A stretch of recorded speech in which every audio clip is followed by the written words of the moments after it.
నిజామాబాద్ జిల్లా వర్ని మండల కేంద్రం ఒక్కసారిగా ఉలిక్కిపడింది. మండలంలోని జలాల్పూర్ గ్రామానికి చెందిన ఓ రైతు క్రాప్ లోన్ చెల్లించడానికి కెనరా బ్యాంక్కి వచ్చాడు. అతను తెచ్చిన నోట్లు నకిలీ నోట్లుగా తేలడంతో బ్యాంక్ మేనేజర్ పోలీసులకు ఫిర్యాదు చేశారు. ఎన్నికల సమయంలో ఓట్లు కొనేందుకు కొందరు నేతలు ఇచ్చినవే ఈ దొంగ నోట్లు అనే ప్రచారం సాగుతోంది. దీంతో ఆ ఊళ్ళో ప్రజల నుంచి వ్యాపారులెవరూ 500 రూపాయల నోట్లు తీసుకోవడం లేదు. ఇప్పుడు వర్ని మండలంలోని గ్రామాల ప్రజల్లో టెన్షన్ మొదలైంది. జలాల్పూర్ నుంచి సాక్షి అందిస్తున్న గ్రౌండ్ రిపోర్ట్ చూద్దాం. ఎన్నికల వేళ ఓట్ల కోసం పంచిన నగదే ఇప్పుడు పోలీసులకు కేసులుగా మారింది. ఒక రైతు బ్యాంకుకు వెళ్లిన ఘటనతో పూర్తిగా గ్రామ కేంద్రంలో నకిలీ నోట్ల నెట్వర్క్ గుట్టురట్టయింది. ఈ నకిలీ నోట్ల కలకలం ఎక్కడ మొదలైంది? ఈ గ్రౌండ్ రిపోర్ట్లో తెలుసుకునే ప్రయత్నం చేద్దాం. నిజామాబాద్ జిల్లా వర్ని మండల కేంద్రంలో దొంగ నోట్ల వ్యవహారం ఒక్కసారిగా ఉలిక్కిపడేలా చేసింది. వర్నిలోని కెనరా బ్యాంక్లో క్రాప్ లోన్ చెల్లించేందుకు వచ్చిన జలాల్పూర్ గ్రామానికి చెందిన చిన్న సాయిలు అనే రైతు వద్ద ఉన్న నగదంతా నకిలీ నోట్లు అని బ్యాంక్ అధికారులు గుర్తించారు. రైతు తెచ్చిన మొత్తం 2,08,500 రూపాయల నోట్లన్నీ నకిలీగా తేలింది. వెంటనే పోలీసులకు సమాచారం అందించడంతో కేసు నమోదు చేసి దర్యాప్తు ప్రారంభించారు. నిజామాబాద్ జిల్లా వర్ని మండల కేంద్రంలోని జలాల్పూర్ గ్రామంలో నకిలీ నోట్ల తయారీ తీవ్ర దుమారం లేపుతుంది. ప్రస్తుతం మనం వర్ని మండల కేంద్రంలో కెనరా బ్యాంక్ వద్ద ఉన్నాము.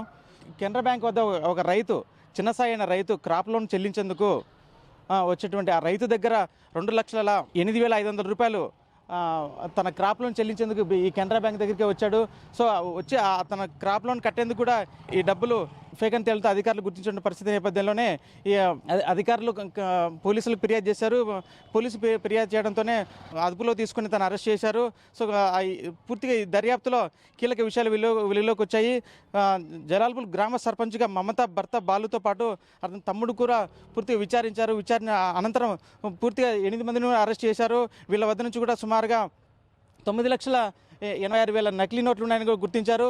సుమారుగా ఈ కేసులో పూర్తిగా 8 మందిని కూడా అరెస్ట్ చేసినటువంటి పరిస్థితి నెలకొంది. కంప్లీట్గా మనం చూసుకున్నట్టయితే ఈ కేసు మొత్తంలో ఈ 8 మంది కూడా ముఠాగా ఏర్పడి ఈ నకిలీ వ్యవహారాన్ని తయారు చేసినట్టుగా గుర్తించారు పోలీసులు.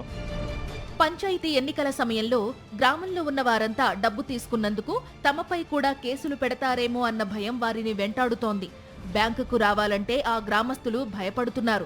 పక్క ఊర్లోకి గాని టౌన్లోకి గాని వెళితే జలాల్పూర్ పేరు చెబితే తమ నుంచి 500 నోట్లు తీసుకోవడం లేదని చెబుతున్నారు. ఫోన్ పే ద్వారానే ఇంటి సరుకులు కొంటున్నామని కొందరు నాయకులు చేసిన తప్పిదానికి తమ ఊరి పరువు పోయిందంటూ గ్రామస్తులు తీవ్ర ఆగ్రహం వ్యక్తం చేస్తున్నారు. ఎప్పుడు కూడా మా గ్రామం అంటే ఎక్కడికెళ్ళి వచ్చిన నాయకులు కూడా మా గ్రామంని ఆదర్శంగా తీసుకునే గ్రామం. ఈరోజు మా గ్రామం పేరు రాష్ట్ర వ్యాప్తంగా మారుమోగిపోయింది. ఈ నకిలీ కరెన్సీ నోట్లని ఎన్నో రోజుల నుంచి దందాలు చేస్తూ వాళ్ళు పబ్లిక్ని నమ్మించి పబ్లిక్తోని ఓట్ల రూపంలో కూడా డబ్బులు పంచుకొని వాళ్ళు చేసిన కార్యక్రమాలు చాలా ఉన్నాయి. వర్ని కాదు, నిజామాబాద్లో కూడా ఒక మార్కెట్లో పోయి మేము మొన్న రీసెంట్గా ఫోన్ తీసుకున్నాం. 500 నోట్ అంటే దండం పెడుతున్నాడు, మీదే ఊరు జలాల్పూర్ అని అందులో రాస్తాం కదా ఫోన్ కోసం. ఆ స్లిప్లో రాస్తే కూడా అది అసలు అది 500 నోట్ తప్ప నువ్వు ఇంకేదని అంటుండు. మళ్ళీ ఫోన్పేలో మళ్ళీ వేరే వాళ్ళకి కొట్టి ఫోన్పే కొడితే అప్పుడు అమౌంట్ క్లియర్ చేసిండు. అప్పటిదాకా కూడా యాక్సెప్ట్ చేయలేడు ఫోన్ నుంచి వచ్చినాకనే. చేతి నుంచి 500 ఇస్తే కదా అసలు. మార్కెట్లో అయితే పోయిన మార్కెట్లో ప్రతి ఒక్కళ్ళు అదే విషయం లొల్లి. 500 లోటు అంటే మీ జలాల్పూర్ అని అధ్యయనం అంటున్నారు. అసలు 500 లోటు అంటే భయపడుతున్నారు. మా ఊరిని కూడా బాగా డ్యామేజ్ చేసేసారు. ఎక్కడ పక్క విలేజ్కి వెళ్ళాలనుకుంటే అక్కడ కూడా మీ ఏ ఊరు అంటే జలాల్పూర్ అంటే అమ్మ జలాల్పూర్ ఇంత దొంగ నోట్లు చలామణి చేసి వాళ్ళు గెలిచిండ్రు అని చెప్పేసి పబ్లిక్ కూడా వేరే వాళ్ళు కూడా మాకు చిన్న చూపుగా చూస్తున్నారు.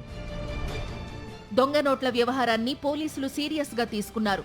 జలాల్పూర్ గ్రామం కేంద్రంగా బయటపడ్డ ఈ దొంగ నోట్ల కేసులో మొత్తం 8 మందిని అరెస్టు చేసినట్లు వర్ని ఎస్ఐ రాజు వెల్లడించారు. జలాల్పూర్ సర్పంచ్ మమత భర్త బాలు, అతని తమ్ముడు నరేడ్ల శంకర్, కళ్యాణ్, చందూర్ గ్రామానికి చెందిన గోపాల్, రమేష్, మహాదేవ్, ఇల్టేం రవి, రవికుమార్ రెడ్డిలను అరెస్టు చేశారు. వారి నుంచి 9,86,000 నకిలీ నోట్లు, 2 ప్రింటర్లు, 1 ల్యాప్టాప్, 8 మొబైల్ ఫోన్లు, 1 కారును సీజ్ చేశారు. వేరంలో చిన్న సాయిలని క్రాప్ లోన్ పేమెంట్ చేయడానికి వచ్చిండు. తను తీసుకొచ్చినటువంటి డబ్బులు 500 రూపాయల నోట్లు 417 టోటల్ అంతా ఫేక్ కరెన్సీ అంట. వాళ్ళు నిర్ధారించుకొని నాకు పిటిషన్ ఇచ్చింది. దరఖాస్తు ఇస్తే నేను కేసు రిజిస్టర్ చేసినాను. నకిలీ నోట్ల తయారీ పంపిణీకి సంబంధించిన వ్యవహారంలో ఈ గ్రామానికి చెందిన వారేనా ఇంకా ఎవరైనా ఉన్నారా అనే కోణంలో పోలీసులు లోతైన దర్యాప్తు జరుపుతున్నారు. జలాల్పూర్ కేంద్రంగా మొదలైన ఈ నకిలీ నోట్ల స్కామ్ ఎన్నికల సమయంలో ఇలాంటి నకిలీ నోట్లు ఎంతమంది చేతుల్లోకి వెళ్ళాయి, ఇంకెన్ని గ్రామాల్లో పంపిణీ చేశారు అనేది ఇప్పుడు పోలీసులు తేల్చాల్సిన ప్రశ్నగా మారింది. కెమెరామ్యాన్ సాయితో కిరణ్, సాక్షి టీవీ, నిజామాబాద్ నుండి.